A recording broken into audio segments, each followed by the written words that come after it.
नमस्कार विद्यार्थी मित्र हो. आजच्या आपल्या व्हिडिओमध्ये आपण पाहणार आहोत यंदाच्या महा-टी-ई-टी एक्झाममध्ये आपण पहिल्याच प्रयत्नात कसं यश मिळवू शकतो आणि तेही 125+ स्कोर सोबत.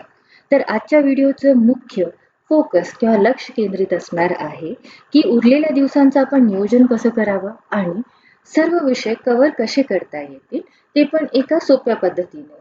त्याचबरोबर जरी आपण सर्व टॉपिक्स कव्हर करू, पण जरी एखादा टॉपिक मिस झाला, त्याच्यावरती कोणताही क्वेश्चन आला, आपल्याला उत्तर माहीत नाही, पण तरीही अचूक अंदाज कसा बांधायचा, त्याच्यासाठी देखील आपण एक कमालीची ट्रिक आजच्या व्हिडिओमध्ये पाहणार आहोत. तर वेळ वाया न घालता स्ट्रॅटेजी कशी प्लॅन करायची आणि अभ्यास कसा कव्हर करायचा, या बाबतीत जाणून घेऊया. सर्वप्रथम रणनीती आखण्याआधी आपल्याला काही बेसिक गोष्टींची माहिती करून घ्यावी लागेल. सर्वात प्रथम आपल्याला काय करायचं आहे, तर आपल्याला कंप्लीट सिलेबस म्हणजेच अभ्यासक्रम जाणून घ्यायचा आहे. पेपर 1 असो किंवा पेपर 2, किती विषय आहेत, प्रत्येक विषयाला किती गुण आहेत, किती क्वेश्चन्स येणार आहेत आणि प्रत्येक प्रश्नाला किती गुण असणार आहे, या सर्वाबाबतची माहिती आपल्याला सर्वात पहिले करून घ्यायची आहे. हे जाणून घेतल्यानंतर आपल्याला करायचं आहे टाइम मॅनेजमेंट म्हणजेच वेळेचं व्यवस्थापन. मग त्यासाठी आपण काय करू शकतो, तर त्याच्यासाठी आपल्याला एक फ्लेक्झिबल वेळापत्रक बनवायचं आहे आणि दररोजच्या अभ्यासाची वेळ ठरवायची आहे. त्याच्यानंतर आपल्याला काम करायचं आहे स्टडी मटेरियल म्हणजेच आपल्या अभ्यासाचं साहित्य आणि नोट्स बनवण्यावरती. योग्य ती पुस्तकं निवडायची आहेत. शक्यतो आता महागड्या पब्लिकेशनची पुस्तकं खरेदी न करता तुम्ही 3री ते 8वीची पाठ्यपुस्तके परचेस करू शकता. मग नुकतेच एक्झाम झालेले आहेत, तुम्ही जे तुमचे नेबर्स आहेत, शेजारी आहेत, त्यांच्याकडून कलेक्ट करा किंवा सेकंड हँड बुक डेपोमधून तुम्ही ते परचेस करू शकता. आणि तेही पॉसिबल नसेल तर तुम्ही बालभारतीच्या वेबसाईटवरून PDF डाउनलोड करून देखील स्टडी करू शकता. मग त्यानंतर स्टडी मटेरियल नंतर येतो तो प्रश्न म्हणजे सराव परीक्षा आणि मागील प्रश्नपत्रिकांचा सराव, ज्याला आपण म्हणतो PYQs. तर आपल्याला काय करायचं आहे, जितक्या होतील तितक्या PYQs सॉल्व्ह करायच्या आहेत. कारण का, तर सिलेबस तर तोच असतो आणि त्याच टॉपिक्सवरती फिरून क्वेश्चन्स विचारले जातात. तर जितक्या प्रश्नपत्रिका तुम्ही जास्ती सोडवताल तितकं तुम्हाला एक्झाम अटेम्प्ट करायला सोपं जाईल. मग त्याच्यासाठी आपल्याला काय करायचं आहे, वीकली किंवा डेली बेसिसवरती मॉक टेस्ट द्यायची आहे. याच्यासाठीही आपण एक स्पेशल सिरीज 27 मे पासून सुरू करतोय आणि त्याचबरोबर जितक्या होतील तितक्या PYQs तुम्हाला सॉल्व्ह करायचे आहेत. त्याच्यानंतर हा झाला एक्झाम स्ट्रॅटेजीचा भाग. त्याच्यानंतर जर तुम्हाला आता स्कोरच वाढवायचा आहे, 125+ आपल्याला मिळवायचे आहेत, तर आपल्याला आपलं मुख्य लक्ष केंद्रित करावं लागेल स्कोरिंग सब्जेक्ट्स, जे की आहेत बालमानसशास्त्र, अध्यापनशास्त्र आणि त्याचबरोबर आपल्याला काम करायचं आहे भाषा सेक्शनवरतीही. त्यानंतर शेवटची स्टेप येते ती म्हणजे पुनरावृत्ती, ज्याला आपण म्हणतो रिव्हिजन आणि आत्मविश्वास. सगळा अभ्यास करून देखील आपण काय करतो, तर शेवटच्या काही दिवसांमध्ये पॅनिक होतो, ज्याचा परिणाम आपल्या तब्येतीवरही होतो. त्यामुळे असं न डगमगता योग्य तो रिव्हिजन करायचा आहे आणि स्वतःवरती विश्वास ठेवायचा आहे. कारण एक वेळ अभ्यास झालेला नसेल आणि तुम्ही कॉन्फिडेंट असाल तरीही आपण एक पॉझिटिव्ह अटेम्प्ट एक्झामला देऊ शकतो. पण अभ्यास करून जर ऐन वेळेस तुम्ही आजारी पडलात किंवा खच्चीकरण झाले तर अभ्यास झालेला असतानाही तुम्ही तुमचा 100% नाही देऊ शकणार. त्यामुळे जास्ती पॅनिक नाही व्हायचं आहे, स्वतःवर विश्वास ठेवून आपला बेस्ट परफॉर्मन्स द्यायचा आहे. आता आपण पाहूया सिलेबस आणि प्रत्येक विषयानुसार गुणांचं डिव्हिजन कसं केलं जातं. तर पेपर 1 साठी असेल सर्वात पहिले बाल विकास आणि अध्यापनशास्त्र, ज्याला आपण म्हणतो CDP. याचे 30 प्रश्न असणार आहेत आणि प्रत्येकी प्रश्नाला एका प्रश्नाला 1 गुण असे 30 गुण. नंतर असेल भाषा 1, जी असेल इंग्लिश किंवा मराठी, आणि त्याच्यानंतर असेल तुमची भाषा 2, जी तुम्ही ऑप्शनल आहे सिलेक्ट करू शकता. त्यानंतर येतो गणित, ज्याच्यावरती 30 प्रश्न 30 गुण आणि शेवटी परिसर अभ्यास, ज्यालाच आपण म्हणतो EVS, असे एकूण 150 प्रश्न आणि 150 गुण. पेपर 2 ला काय फरक असणार आहे बरं, तर पहिले 3 विषय तर सेम असणार आहेत, पण आपल्या ग्रॅज्युएशनच्या विषयानुसार तुम्हाला ऑप्शनल सब्जेक्ट निवडायचे आहेत. जर तुमचं BSc झालेलं आहे तर तुम्ही गणित आणि विज्ञान निवडू शकता. आणि जर तुमचं BA झालेलं आहे हिस्ट्री, जिओग्राफी, पॉलिटिकल सायन्स कोणताही विषय घेऊन, तर तुम्ही गट 2 म्हणजेच सामाजिक शास्त्र निवडू शकता आणि याही पेपरची बेरीज असणार आहे 150. आता त्यानंतर आपण वळूयात स्मार्ट ट्रिक्सकडे.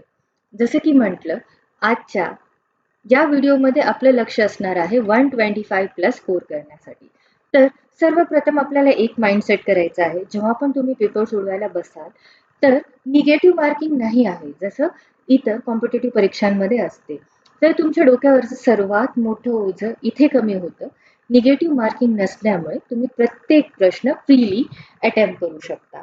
हे तुम्हाला एक फ्रीडम देतं, एक स्वातंत्र्य देतं, एक भयमुक्त वातावरण आपण ज्याला म्हणू शकतो, की तुम्ही प्रत्येक क्वेश्चन अटेम्प्ट आपल्याला करायचं आहे. 150 पैकी 150. भलेही त्यातले 120 तुमच्या ओळखीचे प्रश्न असू देत, जरी 30 तुम्हाला येत नसतील, तर त्याही प्रश्नांची अचूक उत्तरे कशी शोधायची त्यावरती आपण काम करणार आहोत. मग त्यानंतर स्कोर वाढवण्यासाठी दुसरा महत्वाचा भाग म्हणजे आपल्याला काय करायचं आहे, तर जितके होतील तितके PYQ सोडवायचे आहेत.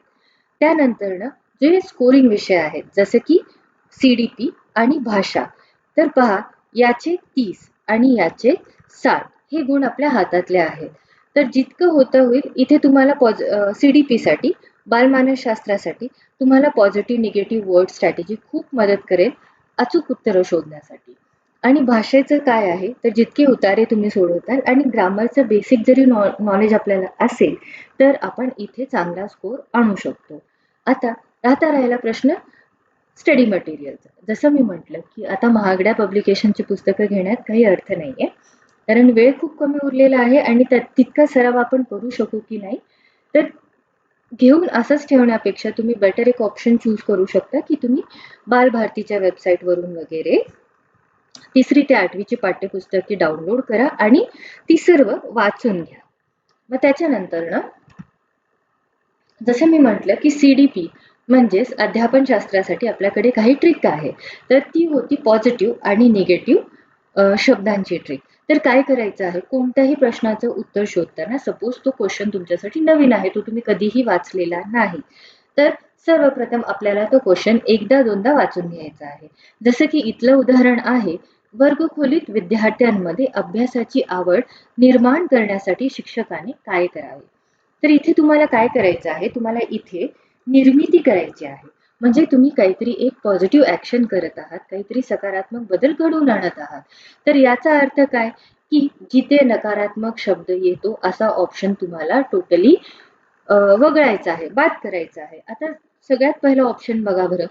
विद्यार्थ्यांना रोज गृहपाठ न केल्यास शिक्षा करावी.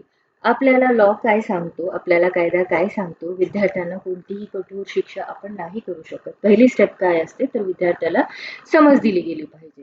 तर हा निगेटिव्ह शब्द असल्यामुळे तुमचा हा ऑप्शन गेला. तर तुमचं उत्तर असणार आहे B, C किंवा D. तर आता वळूयात पुढच्या ऑप्शनकडे. पुढचं ऑप्शन आहे वर्गातील हुशार आणि ढ विद्यार्थ्यांचे वेगळे गट पाडावेत. आता मला सांगा, एक शिक्षक म्हणून आपल्यासाठी सर्व विद्यार्थी हे समान असले पाहिजेत. मग तो हुशार असू दे किंवा ढ. एक शिक्षक म्हणून आपण ही क्रिया करू शकत नाही. त्यामुळे तुमचा हा ऑप्शन देखील बाद झाला.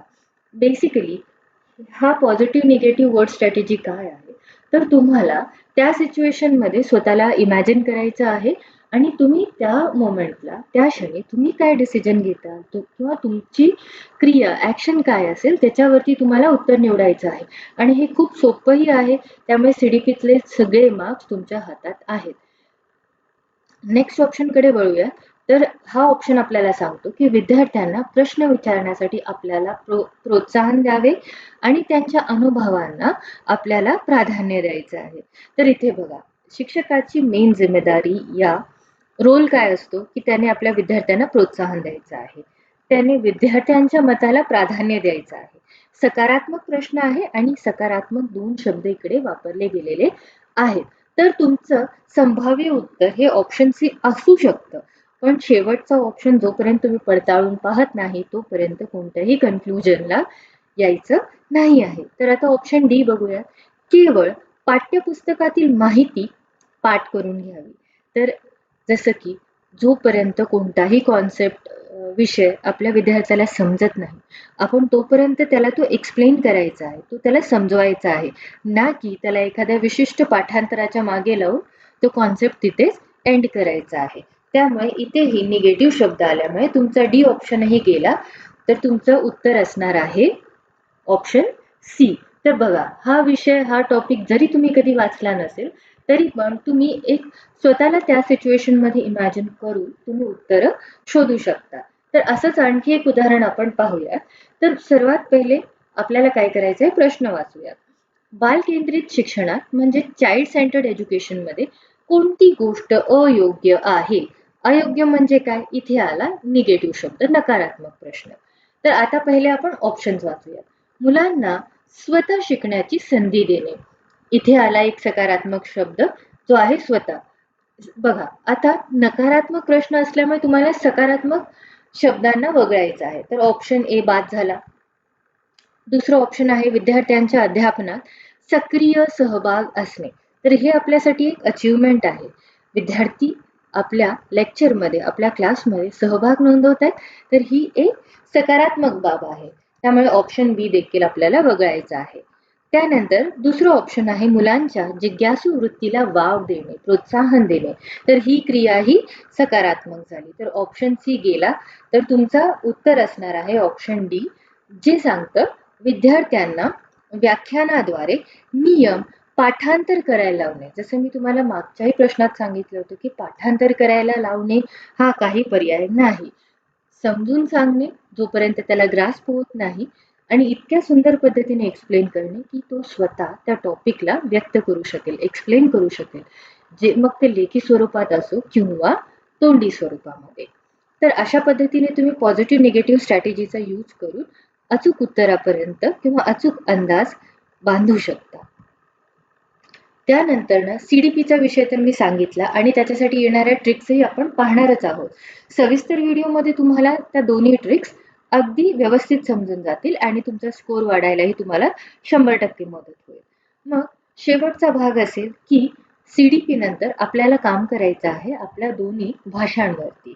तर ज्याला आहेत 30+30, आपली पहिली भाषा 30 गुणांची असेल आणि दुसरी भाषा 30ची असेल. तर याच्यासाठी काय करायचं आहे, सगळ्यात आधी एक बेसिक ट्रिक आणि कॉमन ट्रिक दोन्हीही भाषांसाठी ती असेल म्हणजे उतारे. तर उतारे सोडवणे, बरेच जण काय करतात, उतारा वाचत बसतात आणि मग नंतर ना प्रश्न अटेम्प्ट करायला येतात. तर काय करायचं आहे, उतारा वाचायला जायच्या आधी आपल्याला काय करायचंय, आधी आपल्याला प्रश्न वाचायचे आहेत. मग तो इंग्लिशमधला उतारा असू दे किंवा मराठीमधला. पहिले प्रश्न वाचा, ते शब्द, त्याच्यातले काही महत्त्वाचे शब्द जे असतील ते तुम्हाला आपल्या डोक्यामध्ये ठेवायचे आहेत आणि मग उतारा वाचायला जायचा आहे. जेणेकरून काय होईल, एक ज्या प्रश्नातला एखादा शब्द तुम्हाला कुठे क्लिक होतोय, सापडतोय, तर परत त्या प्रश्नाकडे येऊन प्रश्न वाचा आणि त्याला अनुसरून त्या शब्दाच्या मागे पुढे त्याचं उत्तर भेटतंय का हे तुम्ही, ही ट्रिक आजमावून बघा. तुम्हाला उताऱ्यांचे फुल मार्क्स भेटतील. मग त्यानंतर आपल्याला काम करायचं आहे व्याकरणावरती. बेसिक जरी तुम्ही ग्रामरचं नॉलेज ठेवता, तर हा भाग देखील आपल्याला अगदी सोपा जाणार आहे. तर हा होता आजच्या स्ट्रॅटेजीचा भाग. अभ्यासाची प्रक्रिया जशी आपल्याला करायची आहे किंवा प्रश्न कसे सोडवायचे आहेत, हे आजच्या व्हिडिओमध्ये आपण बघितलं. नवीन ट्रिक्स आणि जसं मी सांगितलं 27 मे पासून आपण टेस्ट सिरीज सोडवणार आहोत, ज्याच्यामध्ये दररोज तुम्हाला 20 प्रश्नांचा एक संच दिला जाईल, ज्याच्यामध्ये मागील वर्षांच्या प्रश्नपत्रिकांमधून इम्पॉर्टंट टॉपिक्स आणि हे डेली बेसिसवर होईल. दररोज तुम्हाला 20 प्रश्न आणि त्याचे एक्सप्लेनेशन दिलं जाईल. जोपर्यंत तुम्हाला समजत नाही, तुम्ही मला कॉन्टॅक्ट करू शकता, कमेंट सेक्शनमध्ये प्रश्न विचारू शकता आणि व्हॉट्सॲपवरतीही तुम्ही दिलेला नंबर, जो ग्रुप क्रिएट केला जाईल 27 मे पासून, तो नंबर आपल्या व्हिडिओमध्ये डिस्प्ले होईल, तिथे तुम्ही कॉन्टॅक्ट करू शकता. त्याचबरोबर डेली तुम्हाला स्टडी मटेरियल म्हणून टेस्ट सिरीज एक प्रॅक्टिससाठीही दिली जाईल, ज्याच्यामध्ये परत असतील 20 प्रश्न. व्हिडिओमध्ये जे आपण व्हिडिओ लेक्चर जो आपला असेल त्याच्यामध्ये 20 प्रश्न PYQचे एक्सप्लेन केले जातील टॉपिकनुसार आणि त्याच्यावरतीच आधारित 20 प्रश्नांची टेस्ट तुम्हाला PDF मार्फत सोडवायला दिली जाईल. एवढंही दररोज तुम्ही सकाळचा लेक्चर जो असेल एक 20 मिनिटांचा आणि तो एक 20 मिनिट तुम्हाला एंगेज करायचे आहेत आणि जी टेस्ट सिरीज तुम्हाला दिली जाईल त्याला सोडवायला एक सरासरी तुम्हाला 20 मिनिटांचा वेळ लागेल.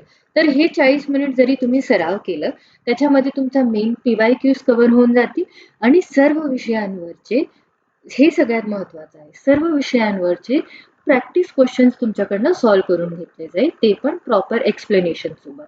तर ही सीरीज वेस्ट नका करू, ही संधी वेस्ट नका करू. उद्यापासून म्हणजेच 25 मे पासून तुम्हाला ट्रिक्सचे व्हिडिओ येतील, ज्याच्यामध्ये CDPचे किंवा भाषेचे अचूक उत्तरे कशी ओळखायची, तुम्ही ही ट्रिक गणित आणि EVSला देखील वापरू शकता. तर ट्रिक बेस्ड व्हिडिओ तुम्हाला 2 येतील आणि त्यानंतर आपण 27 मे पासून सुरू करणार आहोत आपल्या टेस्ट सिरीजला, ज्याच्यासाठी पहिले तुम्हाला सगळे कॉन्सेप्ट सकाळी एक्सप्लेन केले जातील आणि त्याच्यावरती एक टेस्ट सिरीज तुम्हाला प्रॅक्टिससाठी दिली जाईल. तर या संधीला मिस करू नका आणि कनेक्टेड राहा.